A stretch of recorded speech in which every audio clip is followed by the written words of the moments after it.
right now for the Legends, LeBlanc is just playing catch with Robbins right now. It's just him and Robbins. He's not even worried about a defense.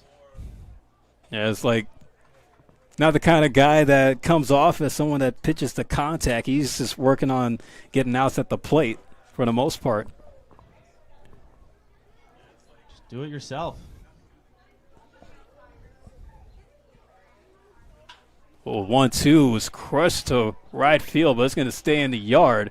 Looked like it had some elevation there, but it's Mooser. They're going to make the catch for the first out.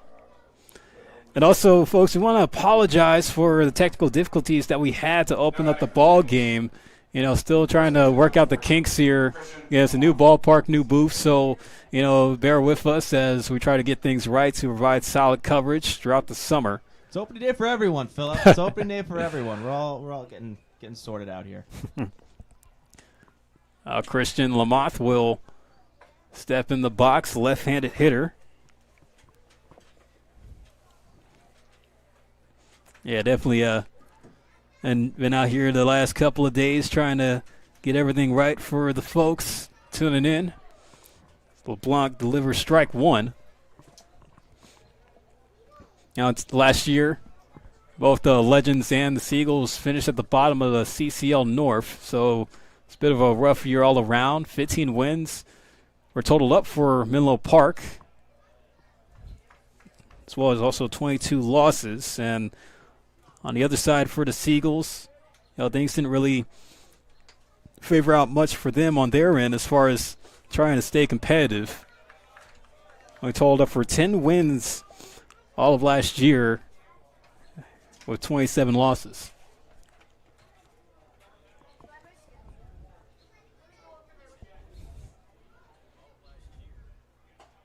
Swing and a miss as LeBlanc able to work back. You can see, like, whenever he falls behind Spencer, Dan LeBlanc does well at trying to get that one strike pitch to chip away. It's almost like he's like, all right, you know what? I've played with some pitches. I need to lock in a little bit here. He loses them there, but you know, as a pitcher, it's so important to have that strong mentality because stuff like that's going to happen. You're going to get bad calls. You're going to get, you know, broken bat, you know, infield singles. You're going to get that just out of your control. So nothing to hang your head on if you're LeBlanc. You've got an opportunity. You got one out in the innings. You're a pitch away. Yeah, LeBlanc giving up the walk there. First base runner on the game. Now it's going to be up to Brandon Swanson, San Francisco's second baseman, as they'll take ball one.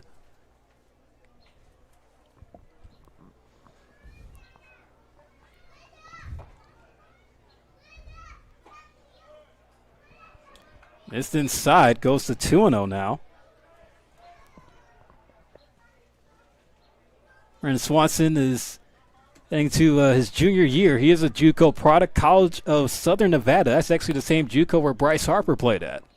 Wow. Good alumni there. Good company. For sure. He's ahead 3-0. See if he gets the green light. Yep, just wrapped up his sophomore year.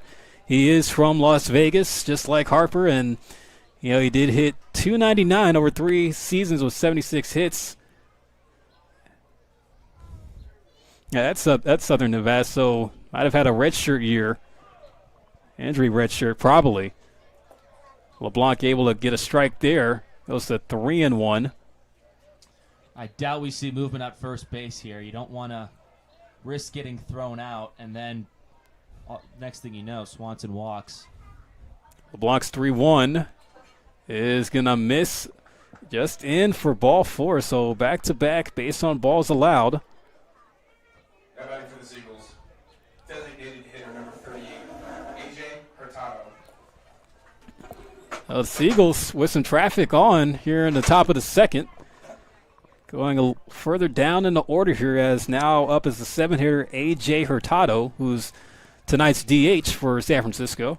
Yeah, LeBlanc, what's your best pitch? What's your most confident pitch? Get it over the plate. Anything to get the Seagulls swinging.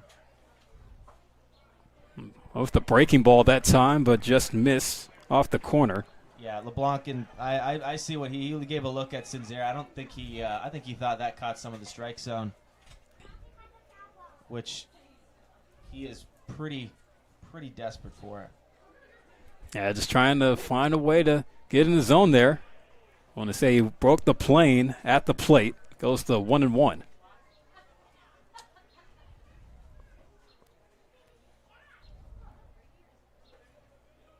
Yeah, for AJ here, first two guys are on via the walk. Pitcher didn't get his call. You really are looking for one pitch, one speed to do some damage. Definitely don't help him out. It's low for a ball, so the Seagulls, the only time they put a ball in play was at the top of the inning when Marcus Graham flew out to right. And even that at bat, he had to come from behind. Expressing much patience at the plate here.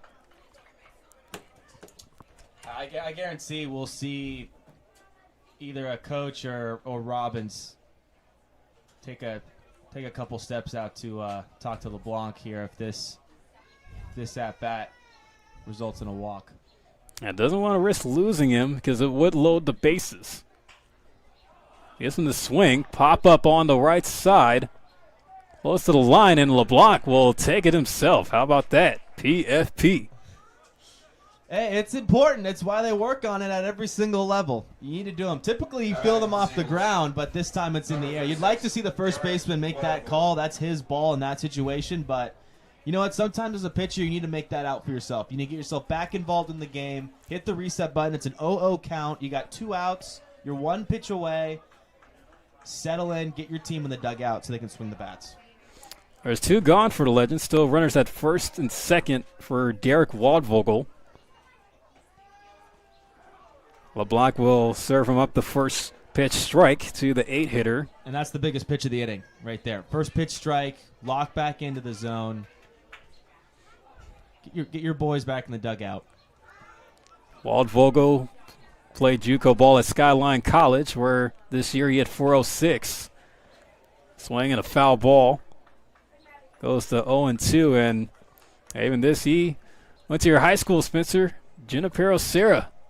Yeah, you know what? We've got some good alumni out there. We've got a couple pretty good ball players. Couple guys at St. Mary's right now, still playing, or at Cal Poly and St. Mary's. Made a good run at College World Series. Almost bounced up the middle. Played it short. Good throw right across the diamond by O'Toole to end the inning.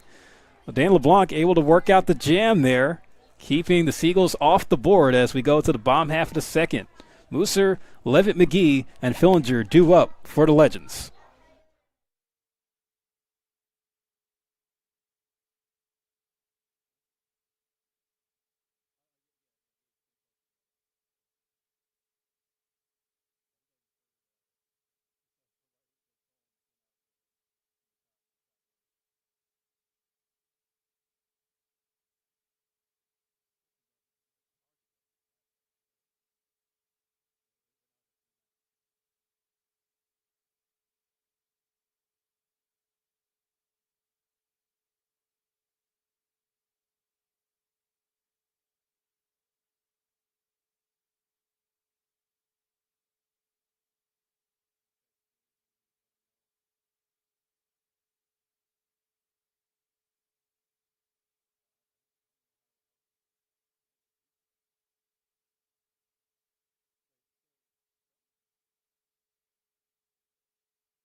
Bottom of the second, still a 0-0 game between the Seagulls and the Legends here on opening day of the California Collegiate League.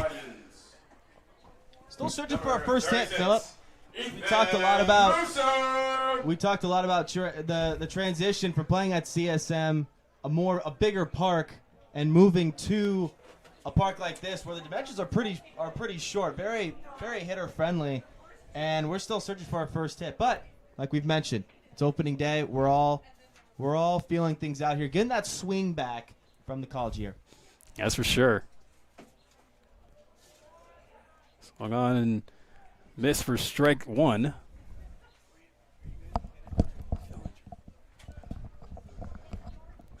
Ethan Mooser, he's from Mount Elgin, Ontario, Canada. So he's from just north of the border and plays his college ball at Northern Colorado. And think about Northern Colorado, that's not a program that you should really sleep on. They've had some good history of being the lone D1 college baseball program in the state of Colorado. Mooser does strike out for the first out. And as a lot of people know, Colorado, with that altitude, that ball really likes to fly. That ball really likes to fly. Oh, most definitely. Just ask the Rockies. That's right. Yeah, it's tough to pitch in there. Casey Levitt McGee go from a Colorado product to a local product, as Levitt McGee is from San Francisco, where he played high school ball at Sacred Heart Cathedral, spent a spell at the JUCO level at Laney College over in Oakland, and wrapped up a season with Cal State Bakersfield, then decided to enter the transfer portal. So he is looking for a new home to continue his 4-year career. Phil, we've talked about the importance of the CCL and the opportunity it brings you for when you're searching for that next roster spot at whatever college it may be. It's games, it's leagues like this that allow you to put some at-bats, some ground balls, some fly balls on tape, on record against collegiate-level arms, collegiate-level players. We've mentioned some great alumni that have come from both these clubs. Levitt McGee's going to squeeze it right past second base, past the diving glove of Swanson, as he will get on for the first official hit of the season for Menlo Park. Now, one thing to note about Casey Levitt McGee, he was a standout hitter at Laney, where he hit .385 and .397 respectively in his freshman and sophomore year, and even being a first-team All-League player twice. Yeah, it showed there. First hit of the game. Beautiful swing right up the middle.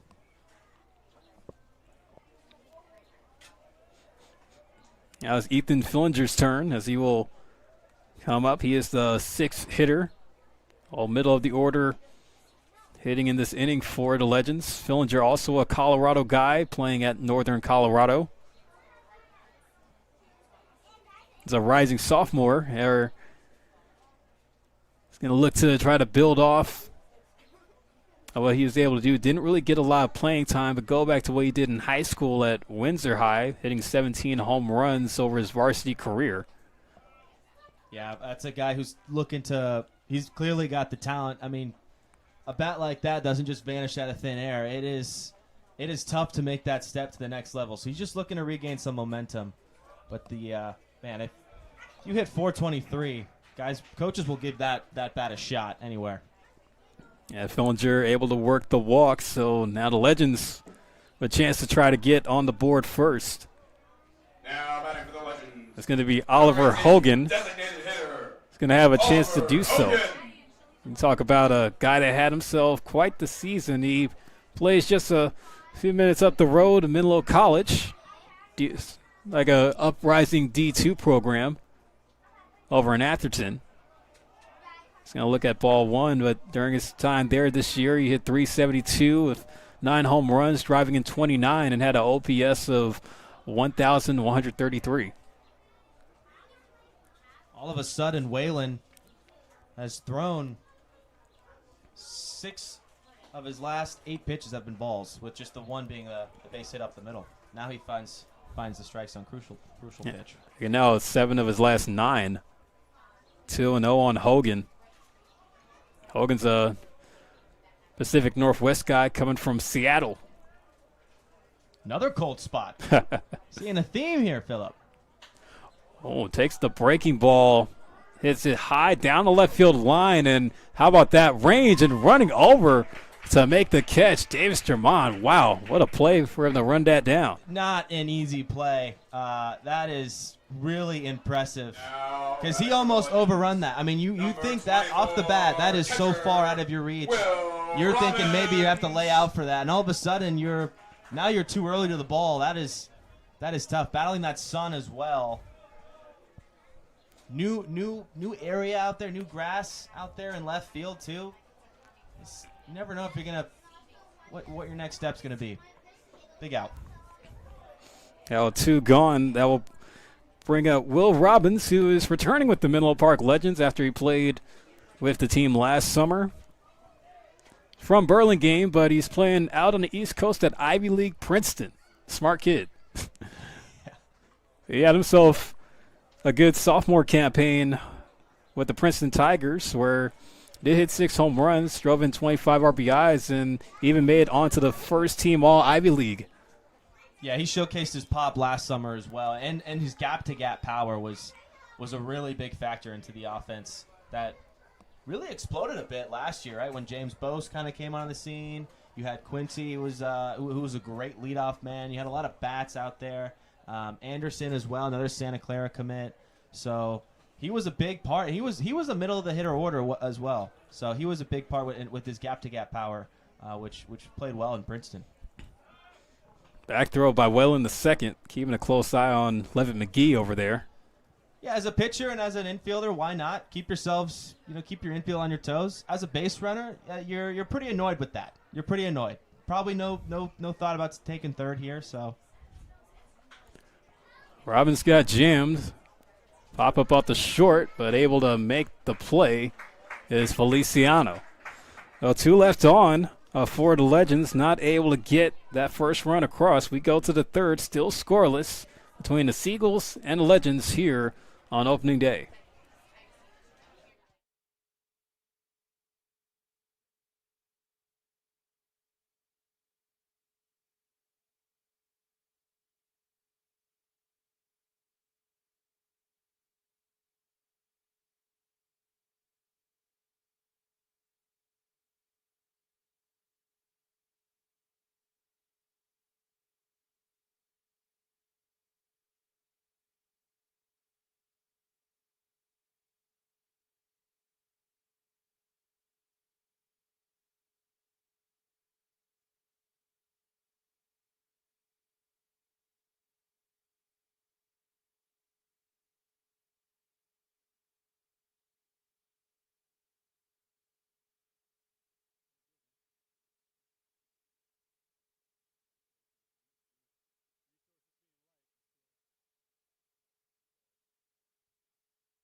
Welcome back to opening day coverage of Menlo Park Legends baseball as begin the 2026 California Collegiate League.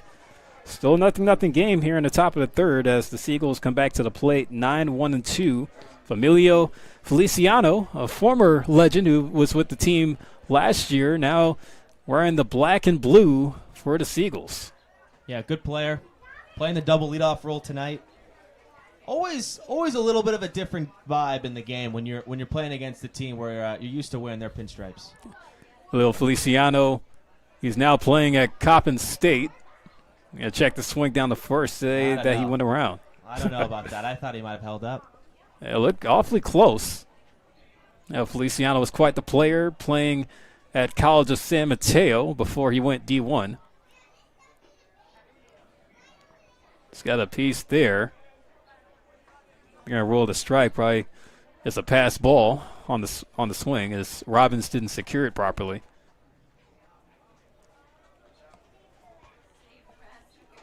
A 1-2 count. The man also from the Pacific Northwest, Seattle. Oof. Yeah, that looked like it got some of that edge of that plate there. But you know what? Home plate umpires got a better view than I do, so. I beg your pardon. Feliciano is actually from Auburn, Washington. At Auburn Mountain View High, where he was quite the player there.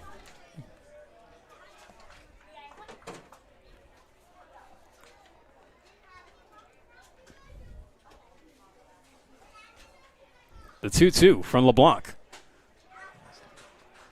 Gave them the junk and had Feliciano chasing for strike 3. That's a gross pitch. You come at him with the high fastball. You see that ball on that plane going straight, and then you match it up. You pair it with that slider off the table, and I mean that Feliciano had no chance. And here's the top of the order, Philip, that went down quietly with the bats to start the game. They're looking at a revenge here. Oh, they might get it. That one's hit out to right center.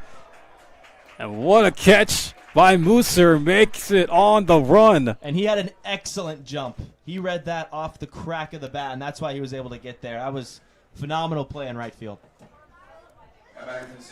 Starting to see some defense from the squad here, Spencer. It's maybe a sign of what's to come. Yeah, they're doing some lunges in the dugout because the first couple innings, it was pretty pitcher heavy with some walks. It's easy to get those lazy legs out there in the field, but clearly not. Clearly not. The leather has been flashed to start this one. Oh, it's going to be Jake Brewer coming back up with 2 away. Puts the bunt down, and it's going to bounce just to the left of the third baseline. Don't hate it. Don't hate it. Might as well make some noise, put the ball in play. Third base is playing way back with Fillinger. So, and that grass, it's a thick grass. So, if you get it down right, that one was had a little high top to it. So that one was kind of bouncing over to Fillinger as he was crashing in. But if you hit it soft enough, that ball will just die right where you want it.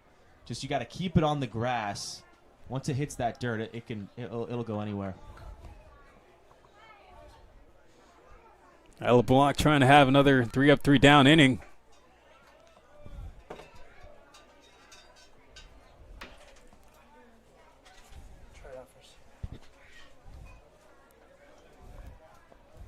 It's been looking awfully pretty good so far. Yeah, the one thing you got to worry about is that pitch count with all those walks and the strikeouts. You know, the strikeouts look good, but it's a lot of pressure on that arm.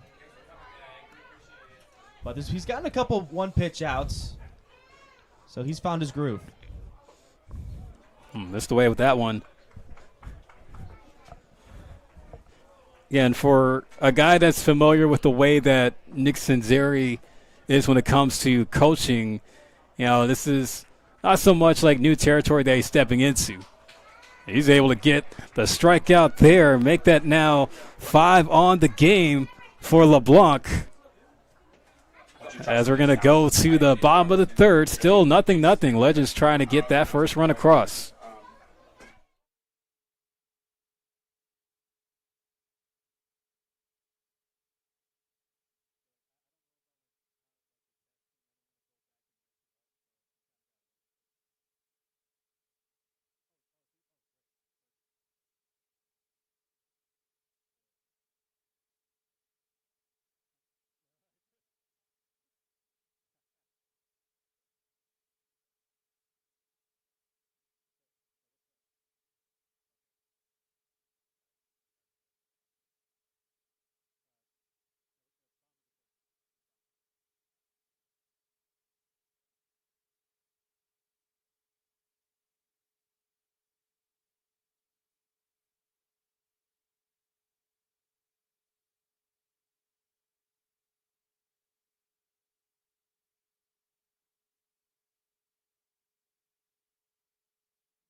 wins. The 2026 California Collegiate League season off and rolling gives us a chance to touch on our out-of-town scoreboard, as there were some games across the league that were played. As yesterday, the San Diego Bombers and the Orange County Riptide played their opening day 4-2, with the Riptide coming out on top against San Diego.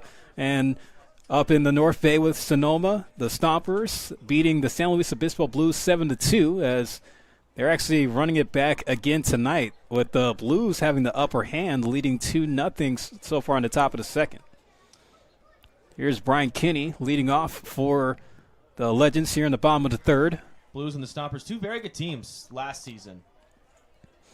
That's right. The Stompers, they took home the CCL North Division title on a dramatic walk-off win by Nick Sebastiani, who did return to the Stompers this summer, product of Santa Rosa Junior College. Yeah, you hit the walk-off in the championship game. I'd come back to that too. Some good memories in those threads. For sure, and going to be interesting to see where he decides to play his 4-year career. So we will be seeing the Stompers later this summer. Comes in for strike 2 to Kinney. Again, playing that double leadoff role here. Great take. Yeah, Whalen tried to go off speed, but couldn't find the zone there. He's really loved that changeup. That kind of starts down and away. He's used it to lefties and to righties in this game, and he really likes you to get out in front. We saw Macer be a victim to that nasty changeup.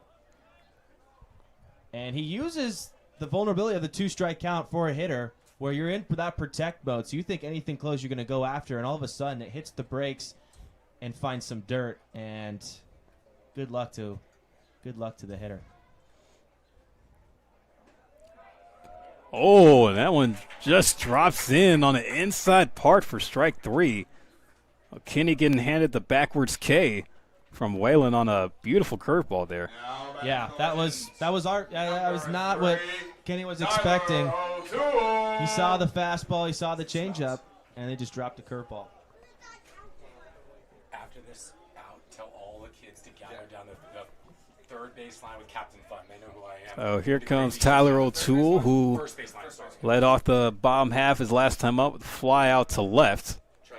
Big swing and a miss on the first go. He's seen 2 pitches, and he's pulled the trigger on both of them. So clearly a swing-happy player. Yeah, we're seeing the Legends be aggressive early against Whalen.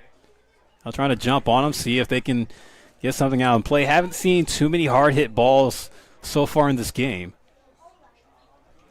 No, just the one hit from Levitt McGee.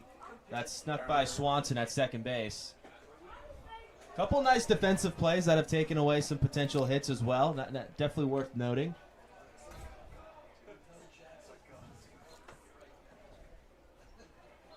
Another thing is, as that shade creeps in, it kind of covers that dirt. And to see a ball go from sunlight to dirt is really challenging on the hitters. Here's a challenging play there by San Francisco's catcher, Graham. He'll make the play, 2 gone. Go and meet Captain Vaughn down by the first base dugout.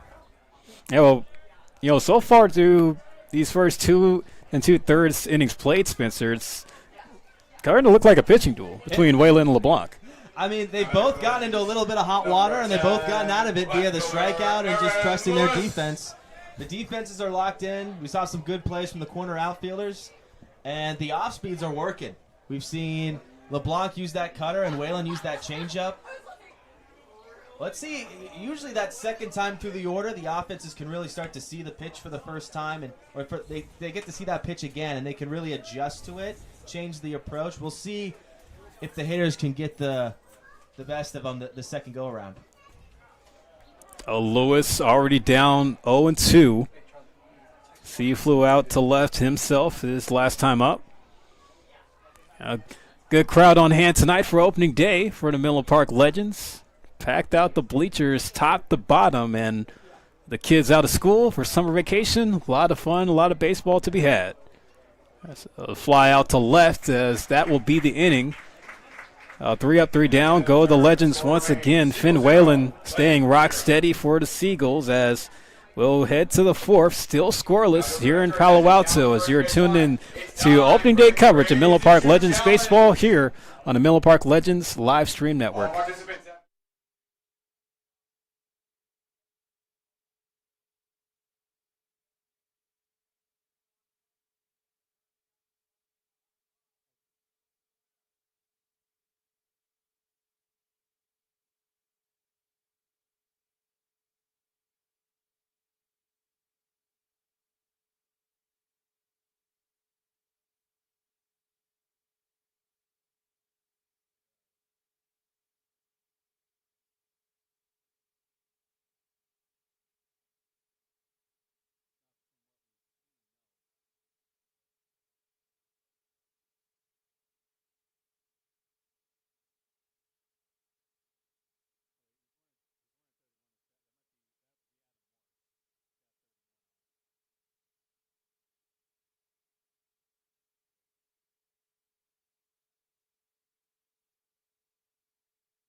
Here on the top of the 4th, as at first we thought there was going to be a pitching change with Dane LeBlanc going the distance, but Nick Cinzeri making a call to the pen early tonight with Adam Morris, who will be coming on. He's a left-handed arm for the Legends, newcomer to the program, sophomore in school, product of Salinas, California, so he does hail from the South Bay.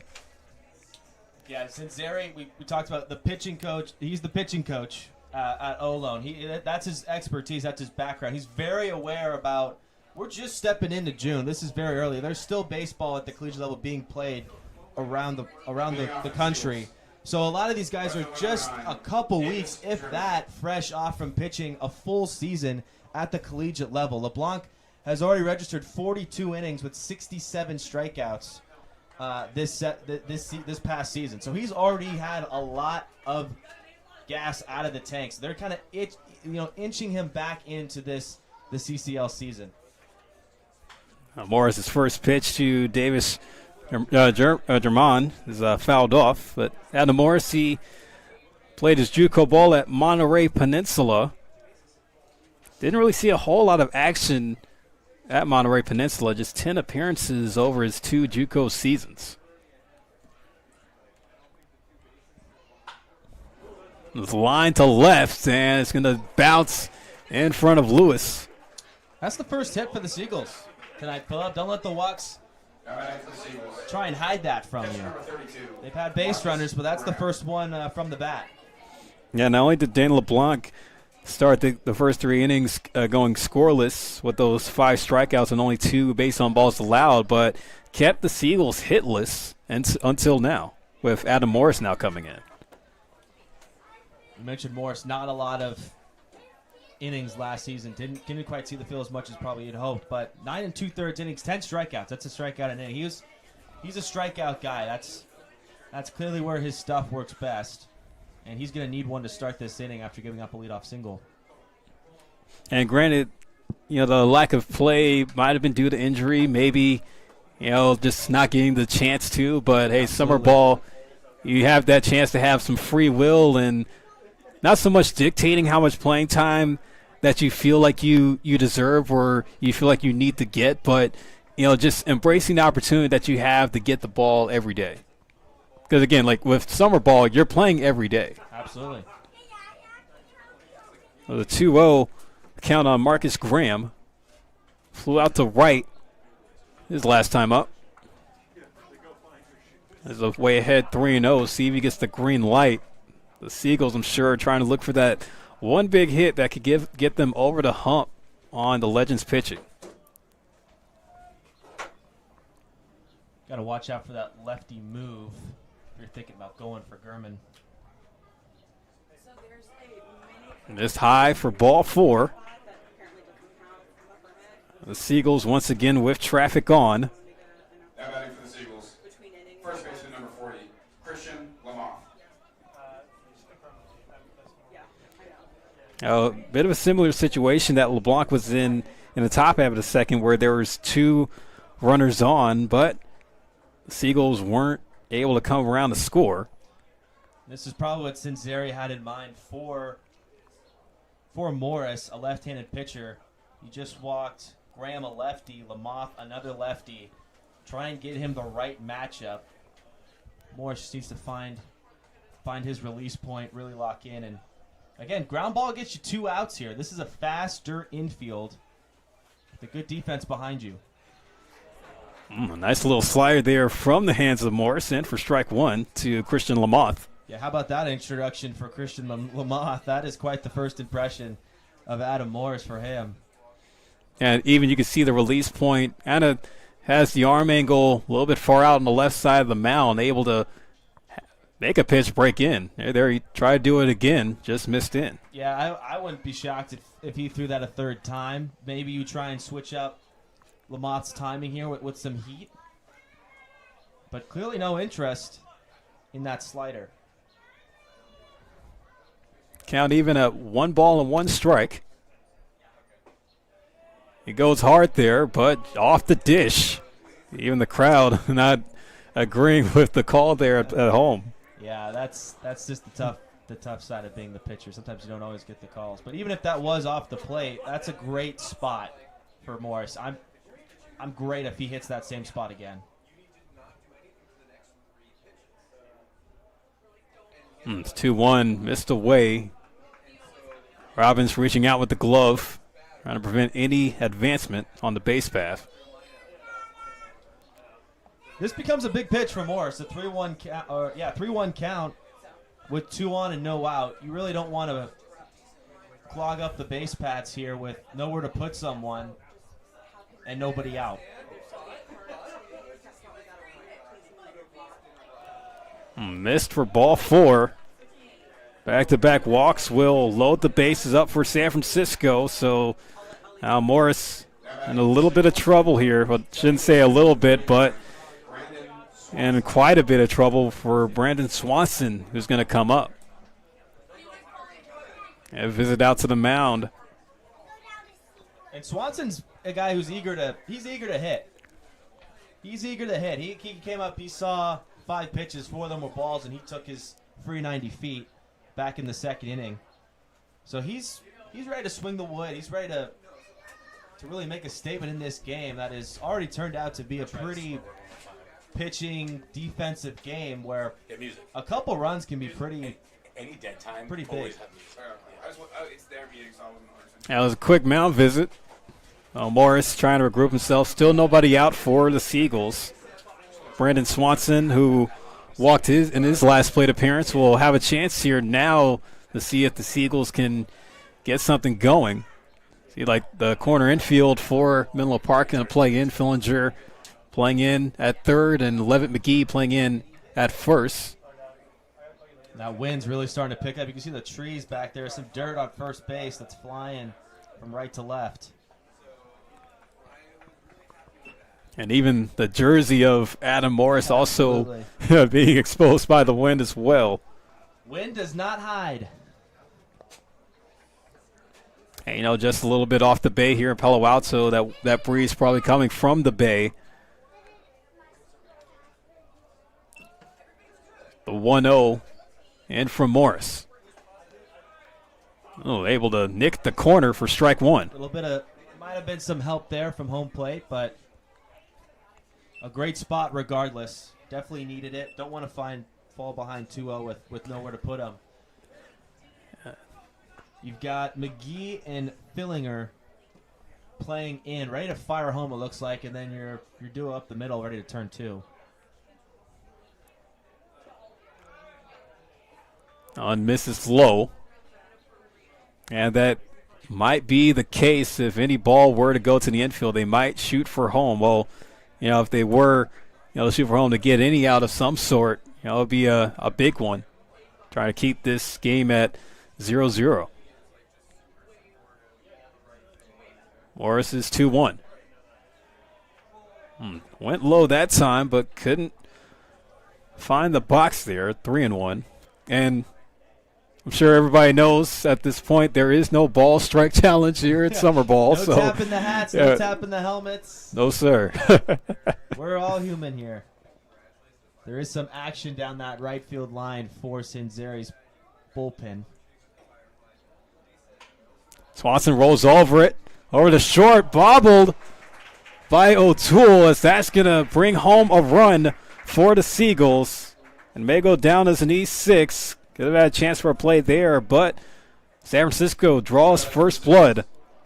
Designated hitter number 38. Yeah, as I talked about pregame, it's a hard dirt, so that ball's not going to really die and get the little baby hops that you really want as an infielder. That's a high chopper. It's way to O'Toole's left or right, so you can't really go with the backhand on that play. You got to go forehand. You just kind of got handcuffed. A really tough play if he makes it, but probably an error. Yeah, it's a tough break there for the Legends. Not able to get an out anywhere. And now it's a 1-0 game with the Seagulls. Able to get on the board here in the top of the fourth. A.J. Hurtado looking to try to add on to now what you would call a lead for the Seagulls. Hurtado popped up to the pitcher in his last AB. Morris hits outside. Legends still trying to look for an out here in this inning. Yeah, you're looking for anything right now. Any kind of out you can get. You'll trade an out for a run if you're the Legends. Minimize the damage right now for Morris. Ground ball to left side. They'll go home with it. They get one there. Throw by Robbins to first, and Hurtado will be safe. Perfect. You get the out. Doesn't hurt. That's 2 straight plays with the ball in play, so you're kind of finding the zone now, and you're forcing the Seagulls to score these runs via the bat, which they've only proven once with 1 hit in this game. So great job by Morris. You can take a little bit of a deep breath, but there's still work to be done. Now the Seagulls trying to play station to station. The Legends able to keep them off the board that time with an out to go with it. It's Derek Waldvogel's chance now. See if he can get the ball out of the infield. Oh, big hack there. Fouled it at the plate. Looked like it might have gotten his foot. Yeah, that stinks, Phillip. That stinks.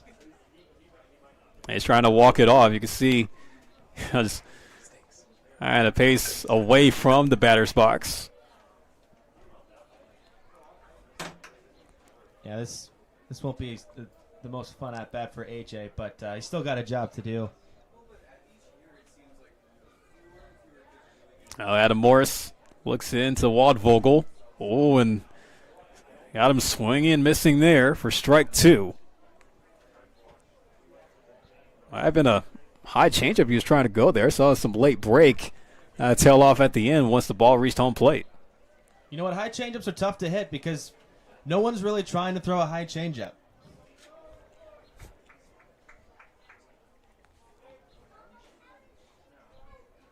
Morris in the driver's seat. 0-2 pitch coming up. High and out for ball 1. Good miss. That's a competitive miss. That is where you want to be right now as he starts to find the zone. Morris, completely different pitcher than when that last mound meeting was, which was 3 batters ago.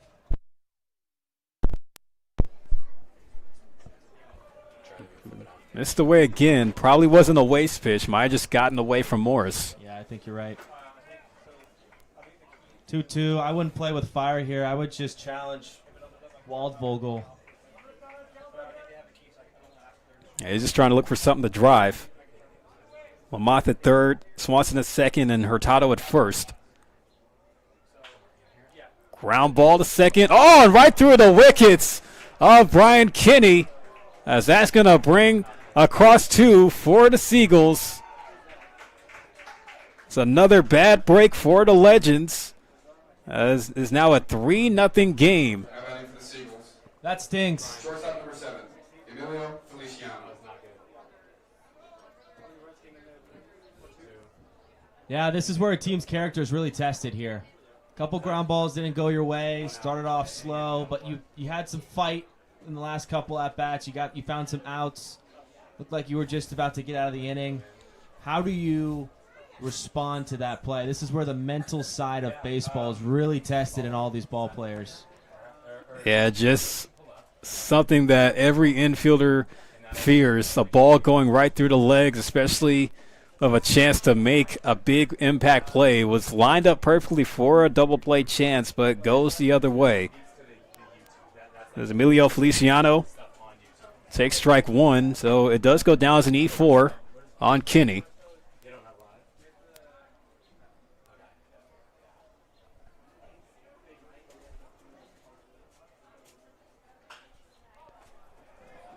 Hit down the right field line. It is shallow, and it's going to fall foul.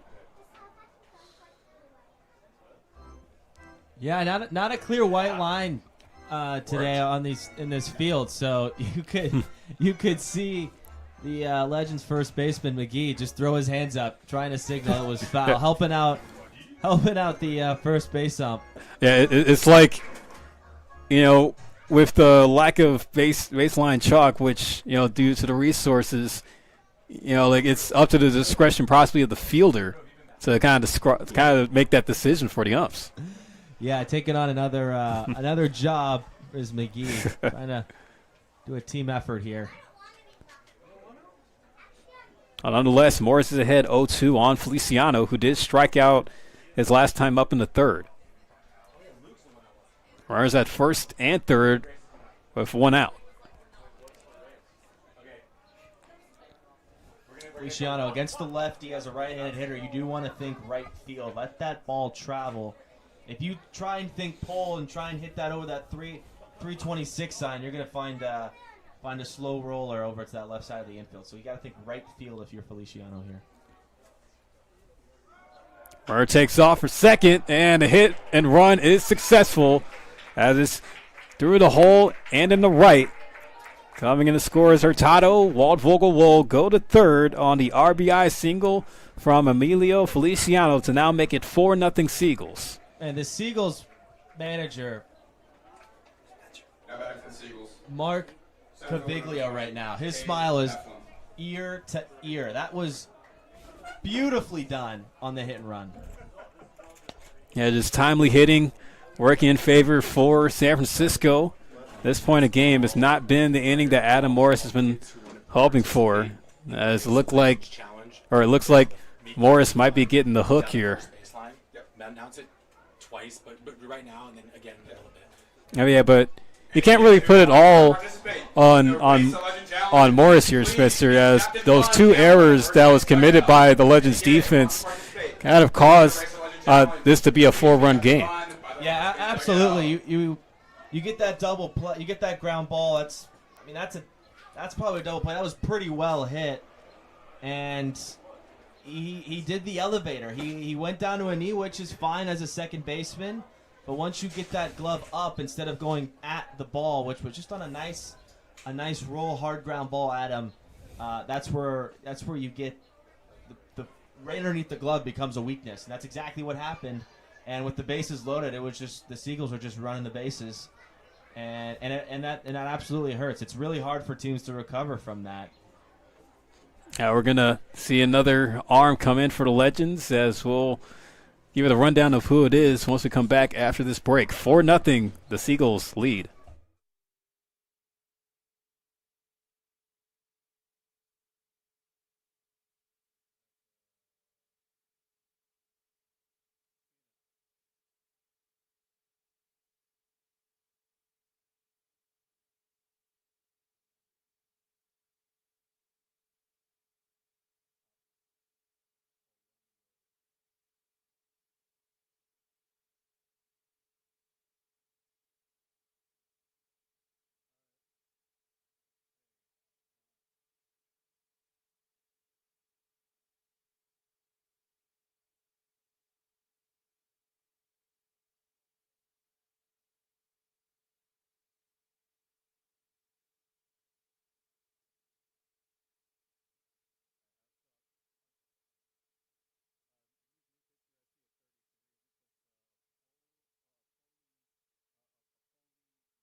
Back here on the Menlo Park Legends live stream network, 4-0 the Seagulls lead as pitching change is made once again for the Legends as Cade Heflin to come up with one out. It's Apollo Lapise coming on the pitch here. Lapise, a product out of West Valley College. Pop up from the third base side, but will go out of play. So I take all the players down there, and then I'll give you a double thumbs up. And Lapise, he And basically, they're high school at Bellarmine College Prep, powerhouse in the South Bay. him. Whoever beats him will get a baseball card. Okay. And do you want me to do 3, 2, 1? Or no? He's missing inside for ball 2. Count goes to 2-1 on Heflin. Searching for 2 outs here. Pitch will do that. Fun fact: the guy pitching right now was a Legends camper, and he hosted a Legends player back in the day. 2-1, fouled again out of play, and Lapise was part of the Legends camps back in his younger days, and even had a chance to host a Legends player in the past summer. Definitely strong ties to the program. And now he's suiting up. Now it's bounced over to second. Kinney. Shovel toss to the second for 1, and they get the out at first. How about Brian Kinney bouncing back to turn and ending double play to keep it a 4-0 game. As that will conclude the top of the 4th, but the Seagulls do put 4 across on 2 hits, as the Legends are going to have some work to do, as we will be back for the bottom of the 4th with the score 4-0, San Francisco in front.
Back here at Baylands Park, 4-0 as the Seagulls were able to plate 4 runs in the top of the 4th. And correction on the mound, folks, and bear with us. We're still trying to get our numbers and our complete roster here, but it was actually Vinny Braga who came on to pitch for Menlo Park that last inning, not Apollo Lapise. So apologies for the mistake there. Again, we're still trying to get our numbers finalized. We literally do not have the players' numbers as we speak.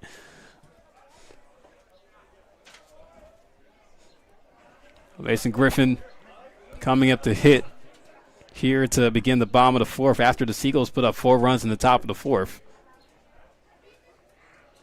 A needed inning here for the Legends to get some offense rolling. Got a couple guys on in the 2nd, but looking to get some runs across. She's had a long inning. I know Braga came in for only a couple pitches, so he's still pretty fresh. It's not like he's coming off the whole inning pitching. Fly ball to center field, and is coming in is Heflin. They'll make the catch. But yeah, you need to answer here. You need to make some noise, get a good response. Man, it is hot as we gotta get that fan going. Now batting for the Legends, right fielder Ethan Mooser. Yeah, it was a rough inning. Last time out for the Legends, we saw those 2 errors in the field. Just not something that you were hoping to see on the defensive side. And Ethan Mooser, who struck out in the bottom of the second, comes back up. Look at strike 1. You know, we've seen the Seagulls flirt with the bunt for a hit a couple times. I love to see the Legends do it. You know, they are the one who started the hit parade a little bit, but just the one hit.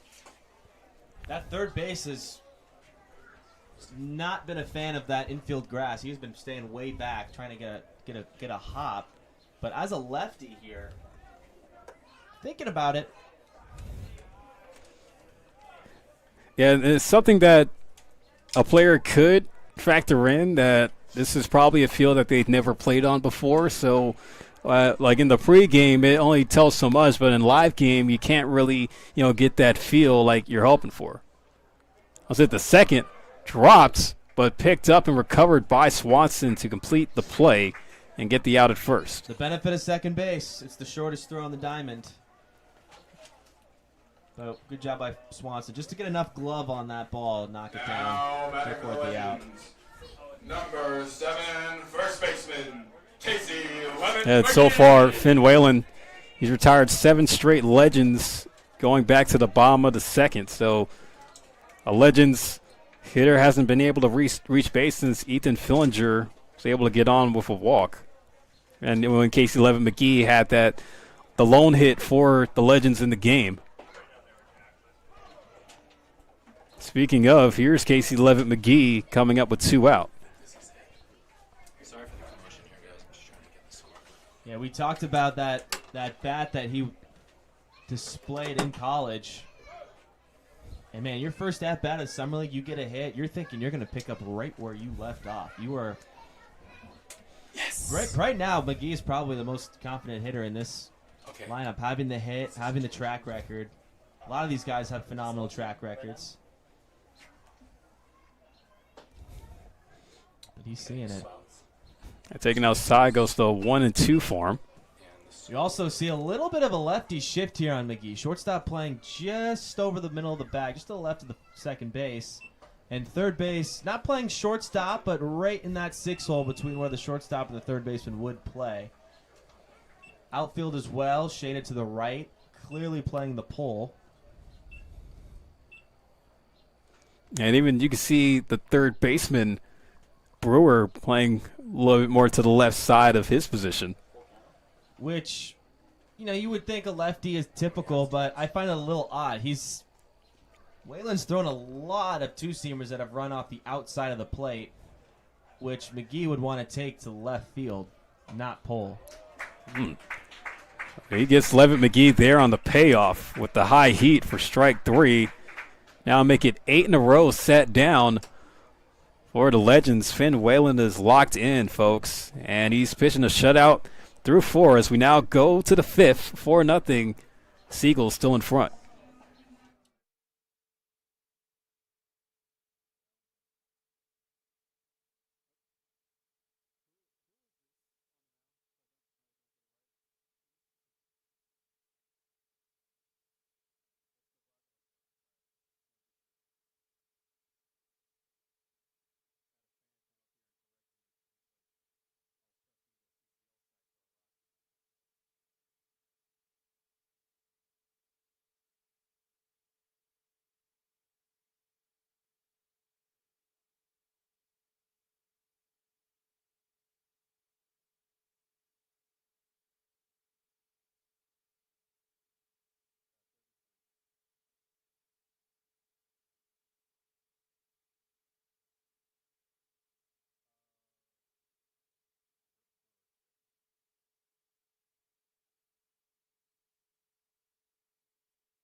4-0, top of the fifth here in Palo Alto. And, talking about Vinny Braga, again, apologize for the correction that we had last inning. Again, we're still trying to get the roster numbers updated on our end. But Vinny Braga is a local kid from right here in Palo Alto, product of Palo Alto High as well.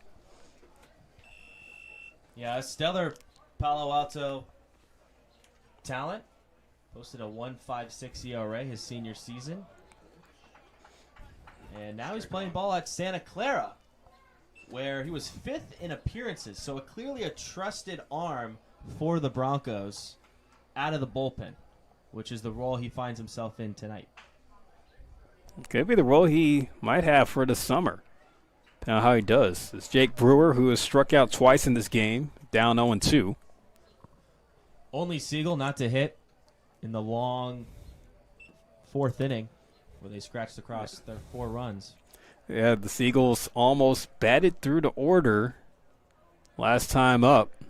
Be able to have that 4-run rally. Couple of gifts from the Legends in that inning. I think I'm good. I'm just trying to figure out how to put errors on the board right now. So hopefully the Legends get a quick inning here. That's a lot of time for these defenders to get on their feet, to be on their feet, and a lot of times for Robbins in the squat. Braga's 1-2, missed in the dirt, 2-2 now. Charlie, you think you're capable of doing this? It's just been the theme for these pitchers, I can see except for really LeBlanc towards the second half of his start. He really was able to find the strike zone. Brewer goes down again on strikes for the 3rd time tonight. Just hasn't been able to fill in that hole that's in his bat right now.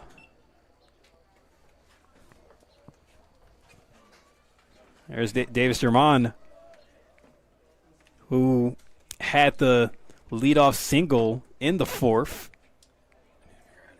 He's 1 for 2 on the game with a single and a strikeout. He swings and misses at the first pitch from Braga.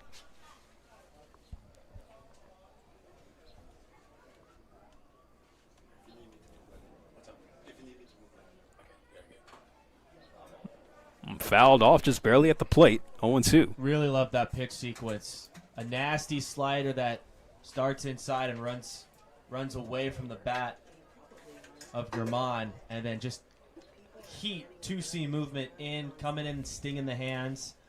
He can throw the ball wherever he wants right now. Back to the 2-seam, go away with the slider. And he's got that cross-body delivery. Stretches out, then kind of finishes off at the side there as well. Always deceptive no matter which side of the mound you throw on. Fires quickly. The 1-2 hits the corner as he turns German to a window shopper. That was a dot.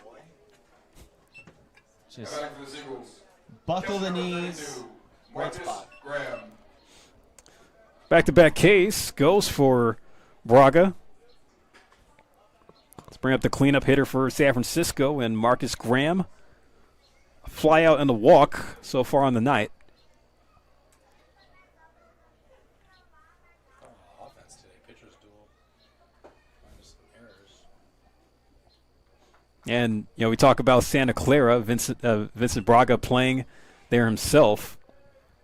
We had some Santa Clara guys on the team last year, Will Anderson being one of them, along with James Bose, who's actually in the crowd tonight. Saw James Bose, who was a CCL All-Star, talking with our director of baseball ops, Gabe Estevez. A stellar season. I mean, a season where if you could put a highlight tape together of that, I mean, it was spectacular with the glove. Made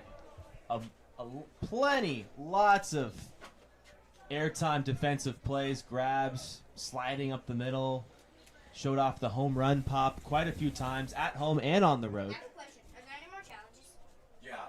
Yes. Soon. Foul tipped into the glove for strike 3. So how about that? Braga striking out the side. It's the second time that the Seagulls have gone down on 3 straight strikeouts tonight, but it does keep the Legends on balance. They just need to get the bats hot So when we come back, it'll be 6, 7, and 8 due up. Fillinger, Hogan, and Robbins will hit for Menlo Park. When the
Halfway through here at Baylands Park in Palo Alto on opening day for the Menlo Park Legends. Glad you could tune in with us here on the Menlo Park Legends live stream network. Philip Hall on the call alongside with Spencer Tracy, who has been crushing it as my number 2 so far in his first ever broadcast. I appreciate that, Philip.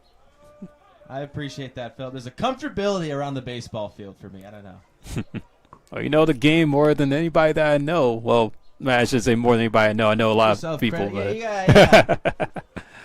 I appreciate that, though, Philip. That goes a long way. It's been a fun night here. We've seen a lot. We've seen defense. We've seen some offense. Some beautiful hit and runs executed. Some good pitching. It's been a fun night here to open up the CCL season.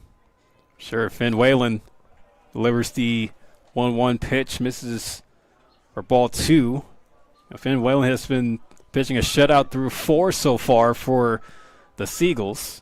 He was a CCL All-Star himself last season. Able to play down in Compton at the All-Star game, and even for this year, of course, this year being a big year in the United States, 250th birthday for the U.S. of A., as we're going to have the CCL All-Star game this year be in Reno, Nevada, 4th of July weekend. A little bit odd, outside of California, but Right. Close enough. It's the California Collegiate League, but Villager goes down on strike 3, chases the high fastball from Whalen. Now batting for the Legends. yeah, just the one Designated hitter number inning of 18, traffic for Whalen, Oliver where he gave up the Hogan. leadoff hit and then the walk to McGee and Fillinger, and the rest he has not allowed a base runner since. Yeah, 9 in a row retired for Whalen tonight. May be broken. High drive out to left field, and that ball is gone. Oliver Hogan with the first long ball of the season for Menlo Park as they put a 1-up on the scoreboard. Now a 3-run game.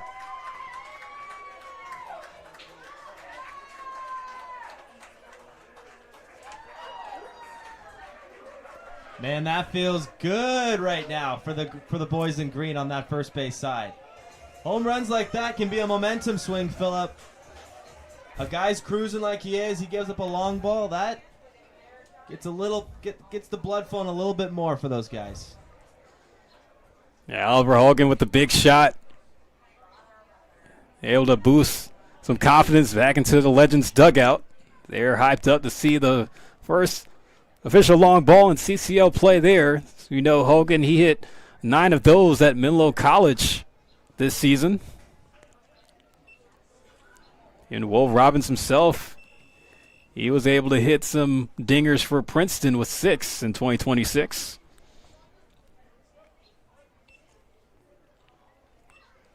The 1-1. Fouls that one off over to the Seagulls dugout.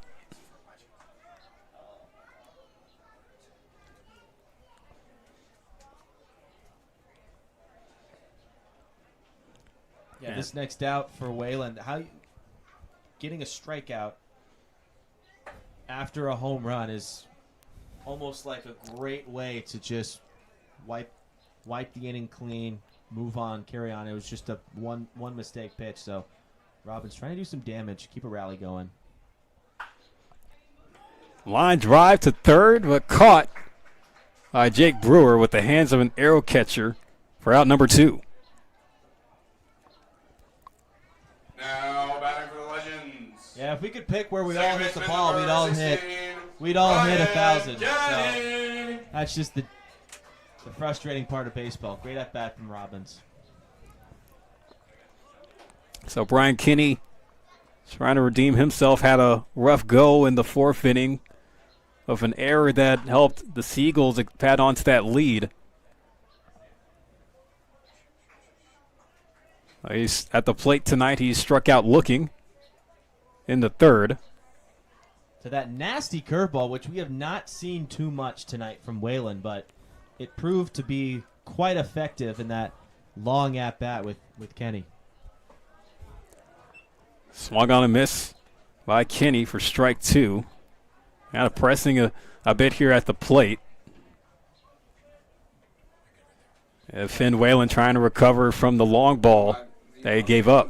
Mike on the mic. Wow, that one looked like it was right in the zone there, Spencer. Yeah, I've got a pretty good angle behind home plate. I'm not as close as the umpire is, but that was a hold your breath take for Brian Kenny. 1-2, another fly ball to left. This time it stays in the yard as Herman makes the catch to end the inning. But the Legends get what they were looking for.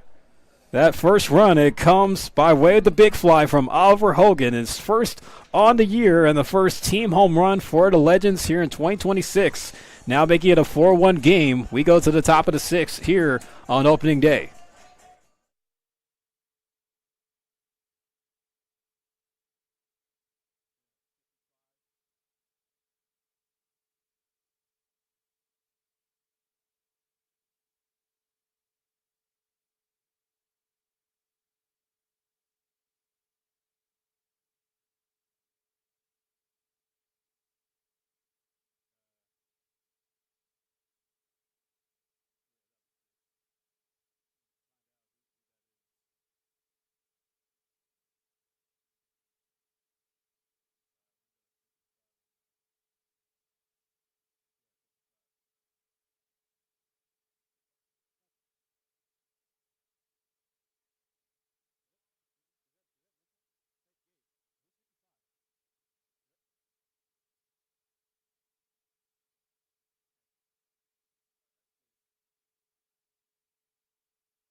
The Legends able to get a run on the board Leading off the top of the 6 for the Seagulls. First baseman number 4. as Oliver Hogan Lamont. was able to get the Legends their first home run on the season. It was a solo shot, went over the left field wall, and Spencer, we talk about this place being in the bandbox for hitters. As expect to see some more of those as the summer goes on. Absolutely, especially with a little help from the wind. Those corners, man, those corners. Center field is a little scary when you get to those high 300s, 385 dead center. But yeah, those corners can get you really exciting if you don't skip leg day. For sure. Yeah, Oliver Hogan with the season he had at Menlo, he Sox 9 home runs, and definitely a big guy, 6'2", 220. So he's got some strength on him. Absolutely. Christian Lamoth lines it into the gap in right center, split the outfielders, and will roll to the wall. Lamoth, he's going to try to go for third. Oh, hits the brakes as the relay back into the infield. It's too much for Lamoth. He'll settle for two with the leadoff double. Yeah, it didn't fly off the bat, but that was pretty much all lower body there, out in front on the ball, but still able to stay back and pull that outside pitch into the gap. And we just talked about how short it is from 326. Dead center is 385, so those gaps can play pretty nice for guys who've got some speed and can really stretch doubles into triples. Lamoth almost tried it there, but probably the right idea to hit the brakes. Seems like the bat's starting to heat up here as the game goes on for the Seagulls. Brandon Swanson looks at strike one. And even, we talk about the chances for a power hitter to hit one out. Like, it's also defensive awareness for the outfielders as well. Absolutely. That's when communication comes. You don't want both guys thinking that the other guy is going to go and grab the ball. You want someone to take initiative. Usually it's that center fielder. Not much O'Toole could have done there to get the back pick. He did the right thing. It had to be a quick relay. So Lamoth just hit the brakes at the last second, right time. Foul tip on the swing there from Swanson as it's Kai Manick on the mound for the Legends. Strike three called on Swanson, gets handed the backwards K. Big out there Now batting for with the Seagulls. the runner on second, nobody out there. You probably want the Seagulls. You want to move that base runner in some way, and to get that out. Now, even if Lamoth moves over to third base via the out, you're still just one out away. So a big response there. Absolutely. With one gone, that brings up A.J. Hurtado. Hurtado will take that one inside.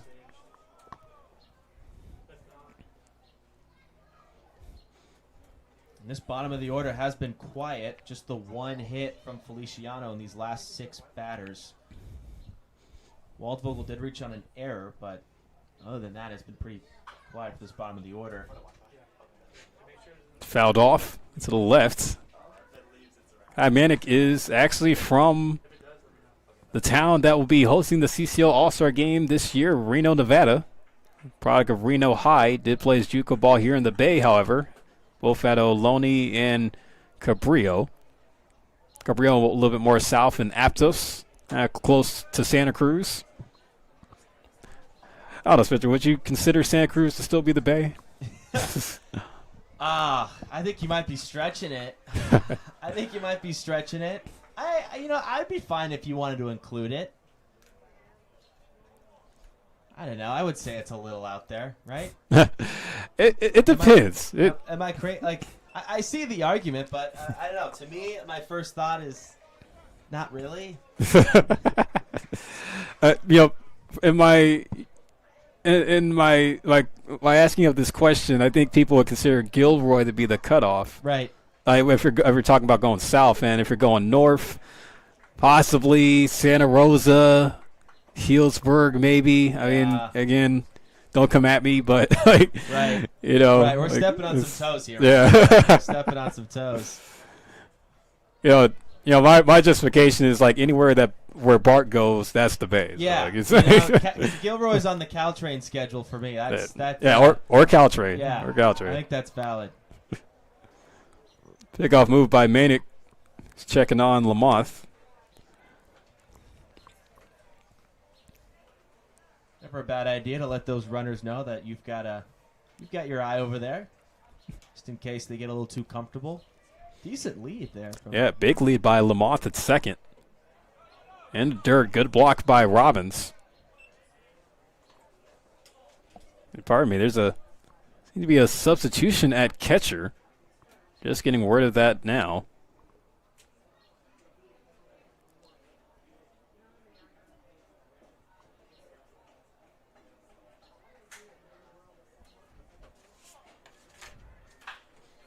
Hit hard to third. It's a good pick by Fillinger. He gets to throw across in time for the second out. Beautiful hands from Fillinger. You rewind that back, you can see he is low to the ground and just absorbed that ball. Gave it nowhere to go but his hands. Very smooth.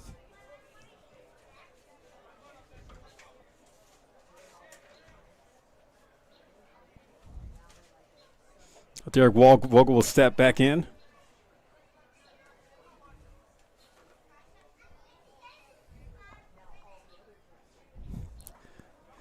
That's Paul Wagner behind the dish at catcher. Pardon me, Nate Bateman. Again, folks, the player numbers are still being updated this season, so bear with us.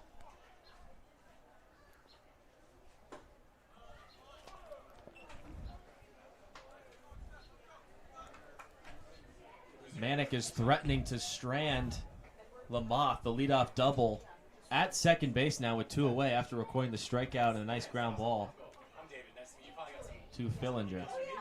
Got to finish the job here.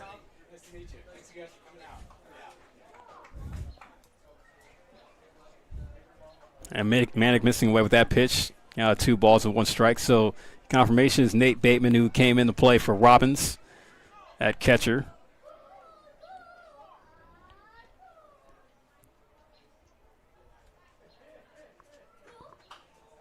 So I'm going to pop up just behind the plate. It's going to fly out of the ballpark, and some kids going to try to chase for that foul ball. No matter what level you are, it's always fun to catch a foul ball. Oh, for sure. It's always fun. Hey, imagine all the grown adults that still chase after foul balls at major league games. Yeah. It's always a nice story if they do the right thing and give it to the nearest kid or someone. It's always the heartwarming side of the sport. Have you ever caught a foul ball, Philip? No, I haven't. No. It makes 2 of us. Yeah. That day may come, though. Just missed high for ball 4. Wald Vogel will get the free pass. First and second with 2 out for Emilio Feliciano, who was able to break the scoring drought for both sides with that RBI single he had in the top of the 4th. Yeah, nothing hurt, though, for Manick. Lamothe stays at second base. Now you get a force out, so your infield can go wherever they want in the diamond. But with Feliciano here, you want to get the job done. You don't want to advance an extra guy into scoring position and put that run you just got back last inning with the home run 90 feet away. Yeah, Feliciano contributed to that 4-run inning that Seagulls had in the 4th. Hasn't really been a hitter known for much power, just kind of more of a hit to contact, put the ball in play, slap hitter. Is able to execute and successfully get a hit and run done on that RBI single he hit. Yeah, I'm not sure where that one missed. We're all kind of looking at each other here in the booth. I mean, it had to have been low. It was well over the plate. A great comeback pitch. And Manick able to gas that one up. Count goes to the ball and 2 strikes. 1 pitch from getting off out of the leadoff double.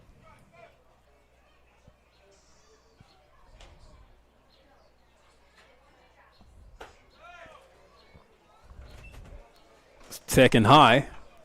Ball 2.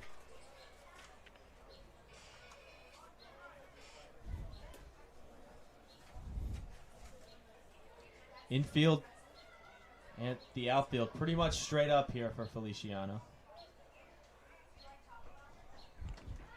The 2-2 pitch. Breaking ball in for strike 3 on the corner.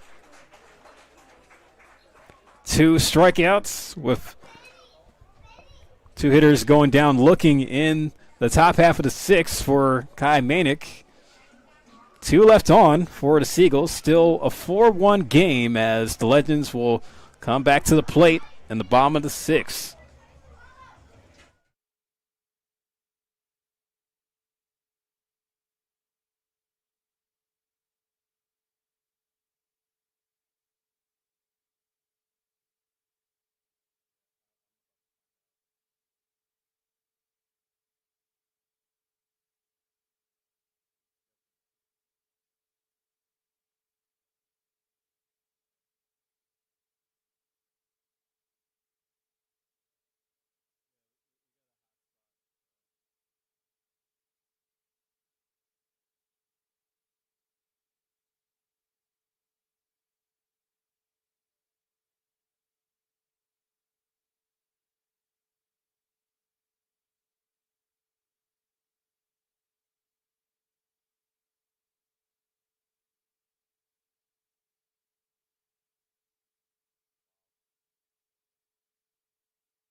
It's going to be Carlos Cruz Mar to lead off for the Legends here in the bottom of the sixth in a 4-1 game.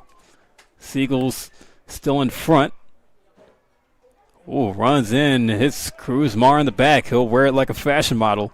Take first base. If you're the Legends, you'll take it. Any way to get a rally going. As the Carlos Cruz Mar came in substitution for Tyler O'Toole at shortstop. The Legends.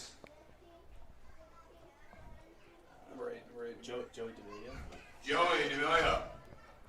Oh, it's going to be Joey D'Amelio. Another Sarah product, might I add, Philip. It's not a coincidence. He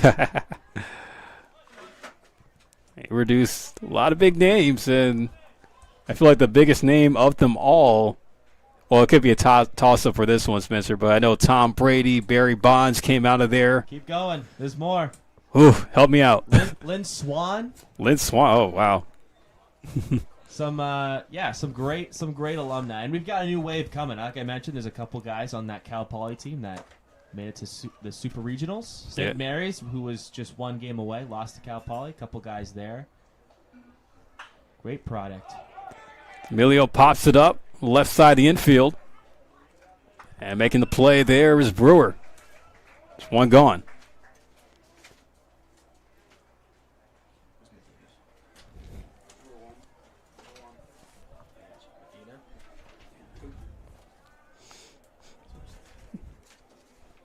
So it'll be Jordan Medina's turn. Now batting Jordan Medina.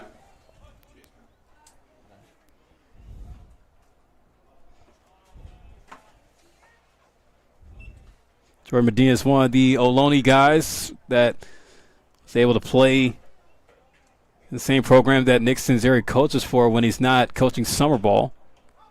Mike Curran is the head coach over at Ohlone. Popped up, hits the roof. not the roof, but the top gate of the Seagulls dugout, out of play. A lot of foul ball territory, too. That's a reminder that I'm sure the coaching staff went over with the defense. Never know with that wind, that ball could come back into play.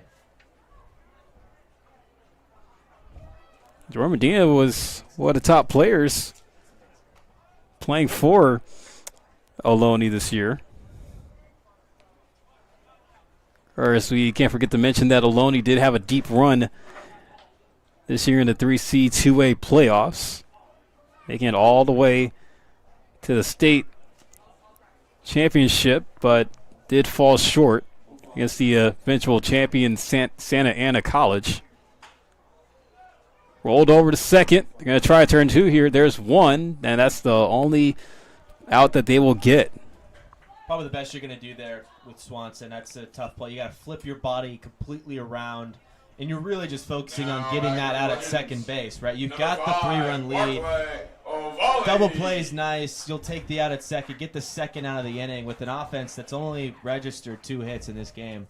Still think it's a tad too loud. loud? A little bit. Which, Yeah. do you know which one? Just, I don't know which one. I'm not sure.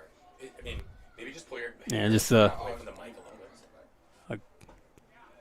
probably ball wasn't hit that hard enough for there to be a double play turned. Yeah. Gonna be Barclay Ovali coming up to hit now for the Legends as substitutions have been made up and down the lineup for the remainder of the game by Nick Sinzeri. Barclay Ovali is a product of Fresno State. He's actually in the transfer portal at this moment of time. I look for a new home after he wrapped up his first year with the Bulldogs, really his first year of college ball, trying to make the move to another university. You know, before the game, Spencer, we was talking about how much of an advantage summer ball can be for guys in the portal, just knowing the large number of transfer portal players there are coming into the 2026 college baseball offseason, with over 1,400 players entering the transfer portal trying to look for new places to play. Right. It's any way you look at it, right? You could say players are taking advantage of opportunities, but you could also say that it's really helping them find the right spot for them. I know Valley takes one like it got him on the elbow there, so another hit by pitch in this inning. Not a fun place to get hit in that tricep towards that top half of the body. But it looks like he's okay.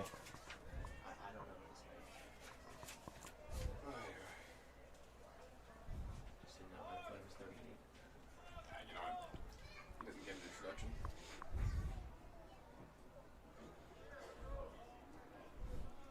And now it's going to be Ethan Jackson's turn. He's heading in spot of Casey Levitt McGee as he is playing first base for him now. But this is a big spot, though, because he is the tying run at the plate for Menlo Park. And now he just reached another hit by pitch given up by Whalen. And that curveball's doesn't have a lot of bite left in it, I think. And you might see the Seagulls get someone warm because that's the second time that curveball has started inside and just stayed on that plane. Ethan Jackson takes first off the hit by pitch.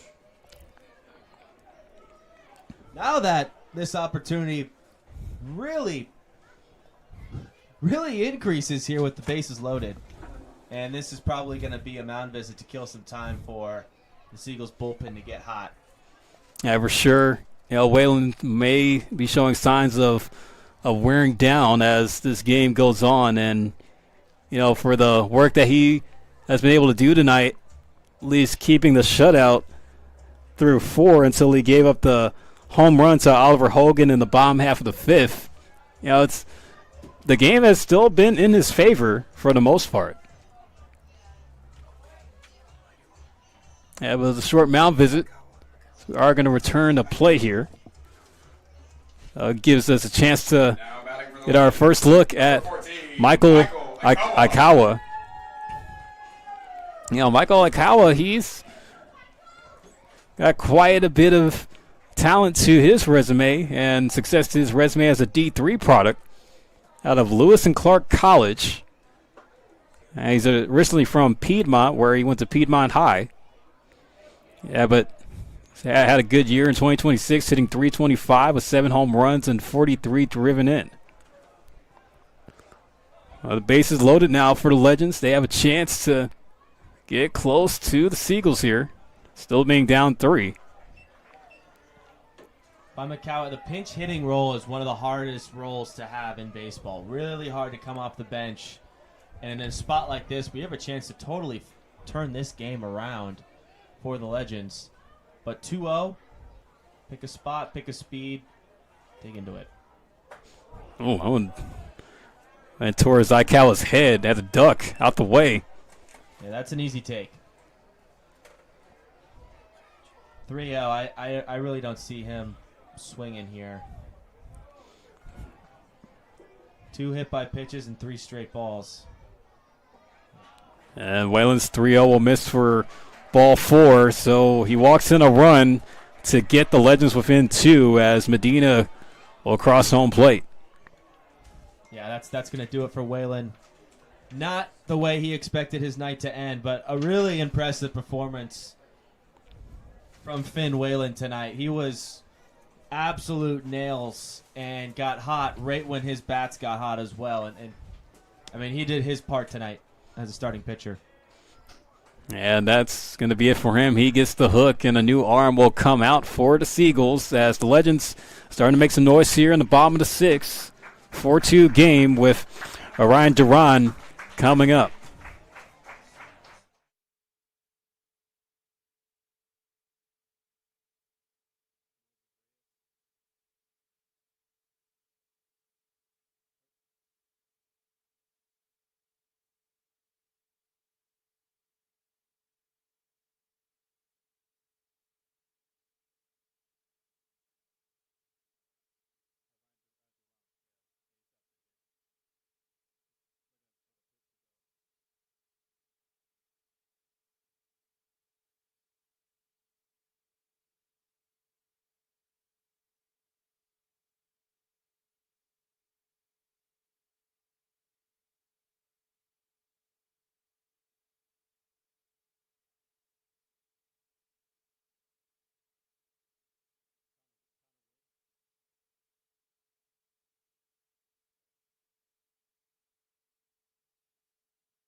So coming on the pitch now for the Seagulls, it will be Connor Wood. Now hitting for the Legends. Hails from Dalton Gardens, Idaho. He's going into his sophomore year at Skagit Valley College, out up in the Pacific Northwest. But now up to hit is NAIA standout Ryan Duran.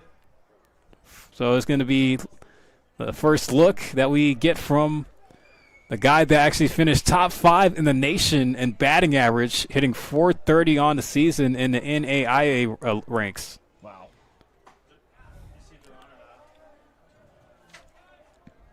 Yeah, this is a guy who looks like he wants to follow.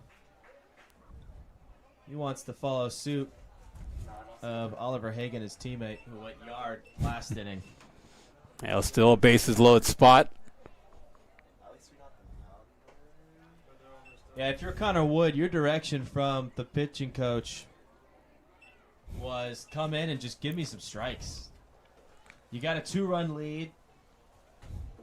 Just trying to minimize the damage. You can get out of here with a 2-run lead, even just a 1-run lead. There's enough time here to add on. Duran took a hack there, but fouled it. Right to the back of the net. 1 ball and 2 strikes. Now, if you're Duran, you're down in the count. You're just playing pitch by pitch. If it's a good pitch, do some damage with it. If not, just try and get that next pitch. Survive and then get that next pitch. Pardon me, count is at 2-1. And now make it 3-1 for Duran, who goes to school at Westcliff.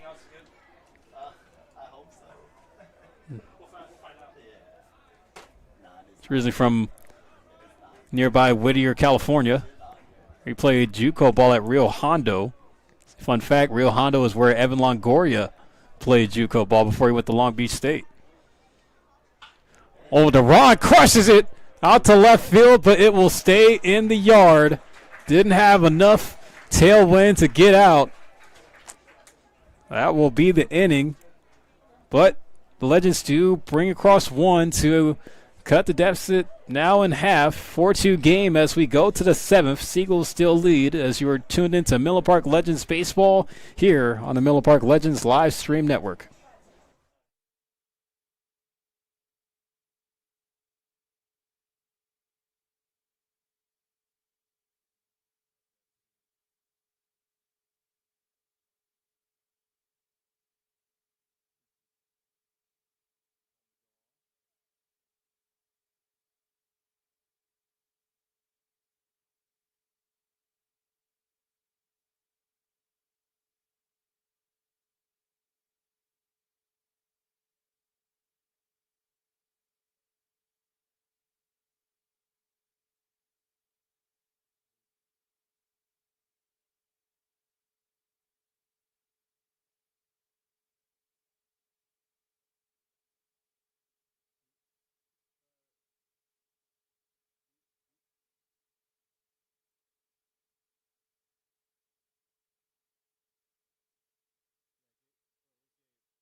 Well, she also said the 7th inning stretcher in this one. Does he want to do the 7th inning stretch or no? Isn't the 7th inning stretch normally in between? It's usually going into the bottom of the 7th. That's what I thought. We're back here. We're the top of the 7th with the Seagulls still leading 4-2. Line score goes like this so far. 4 runs on 3 hits, no errors for the Seagulls. 2 runs, 2 hits, 2 errors for the Legends. The Legends, who are hoping to get a win here on opening day, having to fight a little bit harder to do it, as there is a pitching change in for Menlo Park, as Christian Duarte, a Santa Clara product, another one will come in the pitch. Big lefty, 6'6", 225. Another left-handed pitcher facing this top of the order, which 3 of the first 4 guys bat from that left side. Again, Nick Sinzeri trying to set up this bullpen for the right matchups. Fouled off at the plate by Heflin. 0 for 3 on the game. He struck out, flew out, and grounded into a 4-6-3 double play in the 4th. Duarte hails from San Jose and played his high school ball at Powerhouse Bellarmine College Prep. Runs inside. Eflin at the lean back. A little bit of chin music there, Philip. You can hear that ball whistle across the face. You think it was Fat Joe lean back in the chin music? A little bit of chin music. Hitter's count for Heflin. Try to jump on the fastball running in, but fouled it. This is just me. I think you already gave him some fuzz up and in. You get him. You saw off the hands of it this last pitch. I like a little slider running away from Heflin right here. He's been seeing so much heat inside and up. That thing's just going to run away from that barrel. Payoff pitch. Looped out the short. Off the glove of the shortstop, Carlos Cruz-Mar. Didn't get a good read off the bat on that one. Yeah, I don't think he saw it. If you see him stand at shortstop, you'll see he's got that little sliver of sunlight in his eyes. Tough night not to have his sunglasses. Because typically that's a play where you can come and charge it and go get on that one hop. Again, a pinch hitter coming up here, hitting in the spot of Drake Brewer. That's Tanner Wall. Another ground ball over to short, backhanded by Cruz-Mar. Nice throw to second to get the lead runner. That's a great response. That's a great response at short. And so he follows up the error with a nice put out there at second. Now batting for the Seagulls, left fielder number 9, Davis German. Who turned out that play? Second base or shortstop? That was short. That wasn't double play. That was short to second. One out. Oh, that one gets away to the backstop. That's going to allow Wall to move to second. And so that one just got away from Christian Duarte. And one update, everybody, on the defensive changes that have been made. And, again, we apologize for the confusion of the players being subbed out, the numbers being mistaken. Again, it's something that we're trying to get right here. But the defensive changes now in the game, like all 9 positions have seen a substitute. So Carlos Cruz-Mar at short. Joey D'Amelio goes to left field. Jordan Medina goes to center. Brady O'Valley goes to right. Ethan Jackson's at first. Michael Akawa at third base. Ryan Duran hits in the DH spot. Nate Bateman's behind the plate at catcher. And Paul Wagner will go to second base.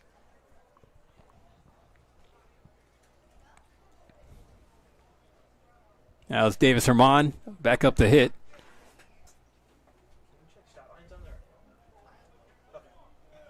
It's already ahead 2-0. Swinging a foul ball to the right.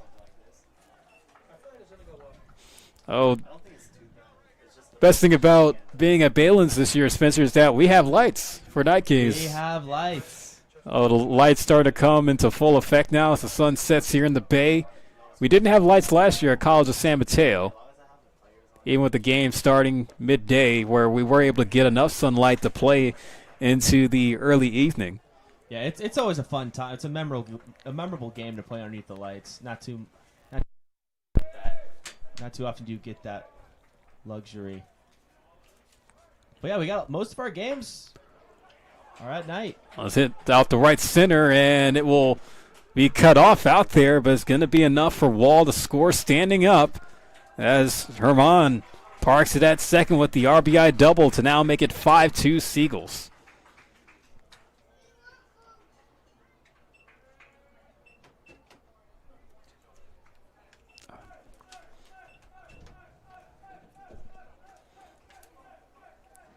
You got to stop the bleeding now if you're Duarte. Your team just put up a run last inning, got some momentum. Marcus Graham. You want to try and stop that bleeding. Keep this game within reach. Give your offense some more hope. As the ball went out to the gap there, adding on some insurance for the Seagulls. Ground ball to first.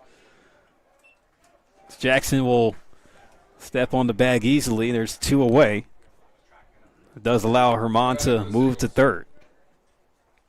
First baseman number 40, Christian Lamont.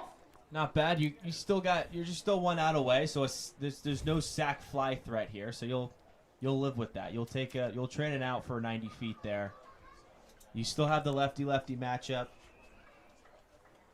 Lamont coming off, he's yet to be retired tonight. He's walked his first 2 appearances, and when he finally got his pitch to hit, he drove it into right center field. Thought about third. Oh, another pass ball to the backstop, as that will give Herman the chance to score to now make it 6-2. So another one gets away from Duarte, but this time it comes with a cost. Oh, the Seagulls now make it a 4-run lead.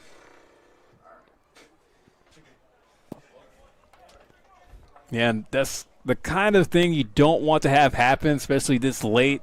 You know, you give away pitches like that, especially with runners on base. Yeah, I was just talking about, like, you'll take it, you'll trade third base to get that second out because now you need a hit to score, but in this case, you just kind of gave him another free 90 feet, which has really plagued the Legends tonight in the free 90 feet. Base hit back up the middle by Lamoth. It was Herman who came to score on that pass ball. What a night for Christian Lamoth. I mean, talk about an on-base percentage after tonight. Oh. 2 walks. He's got a single, a double. Brandon Swanson. He feels he's gonna sleep well tonight.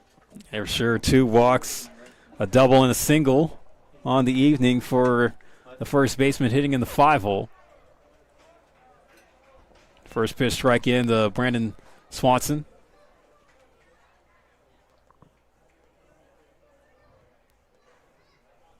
Duarte's done a good job of using his defense in this inning.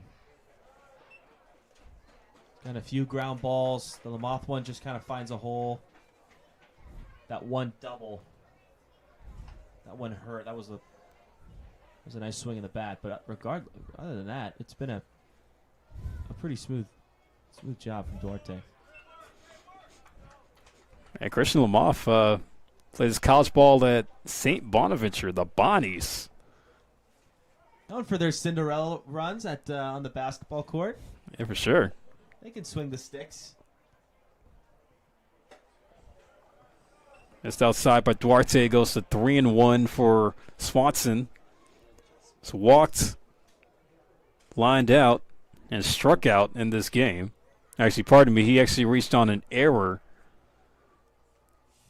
at short. Nice challenge pitch there. Let 2C movement inside. Just got to do that one more time. Get the Legends in the dugouts. Full count here. Payoff. This in for ball 4. Swanson reached on his second walk of the game. Now batting for the Seagulls. Designated hitter number Walks have 38, also AJ Hurtado. been too much of an occurrence for this Legends pitching staff tonight. Putting a lot of pressure on these pitchers to start the year. Probably a conversation that will be had before the Legends play their next game. Yeah, just knowing how Nick Sanzeri is, the pitching, savant that he is as a coach, I'm sure he's trying to use this as like a test drive just to see how his arms are going to be for the rest of the summer. Whereas, everybody wants a chance to play on opening day, because you only get one opening day. Absolutely. Of course. Absolutely, yeah. And it's a little bit more of a spotlight for these relievers because these guys come in for just 6 batters, 1 inning. So a bad 1 inning can look really bad versus like Finn Whalen, for example, for the Seagulls, just absolutely dominant for those 5 innings. Then ran into kind of lost his command a bit in the 6th inning, but he still had those 5 impressive innings. So it's really easy to kind of create a narrative around a bullpen arm, but it takes sometimes it takes these guys a bit to really sink in. These a lot of talent on these rosters. AJ Hurtado looks at ball 2.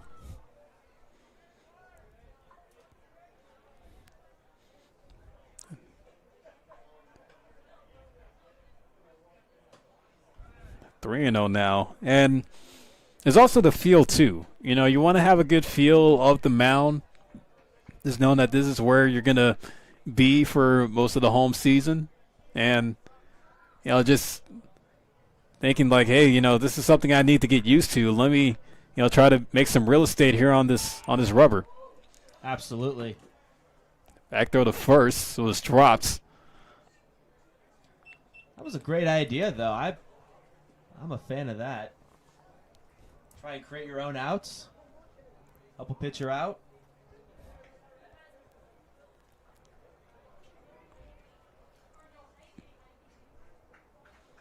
All right, it's over 2 hours played here in Palo Alto.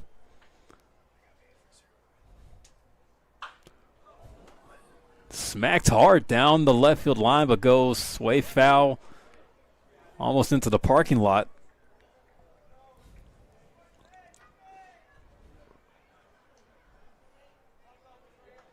Full count here. You'll probably see with 2 outs, these runners will be taken off,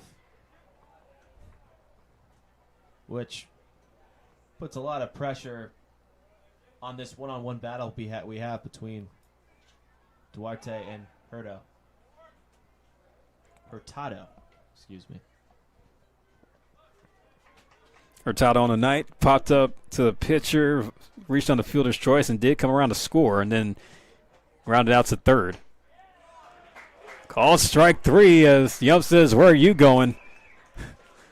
He's going to go down on the strikeout looking to retire the side. But the Seagulls do bring across 2 more to extend their lead now 6-2.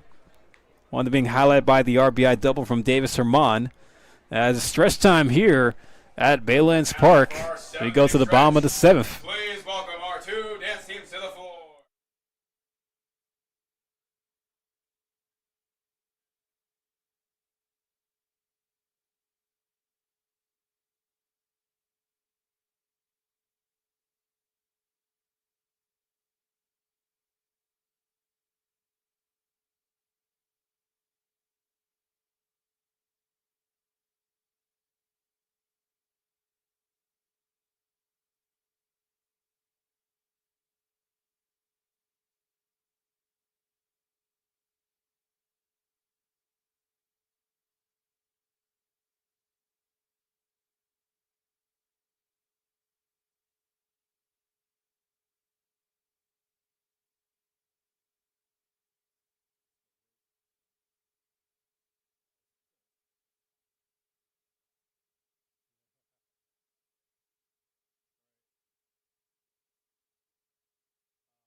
Made it to the bottom of the 7th. Still a 6-2 lead for the Seagulls. They were able to put 2 across, but it's really been all Seagulls on the night, Spencer.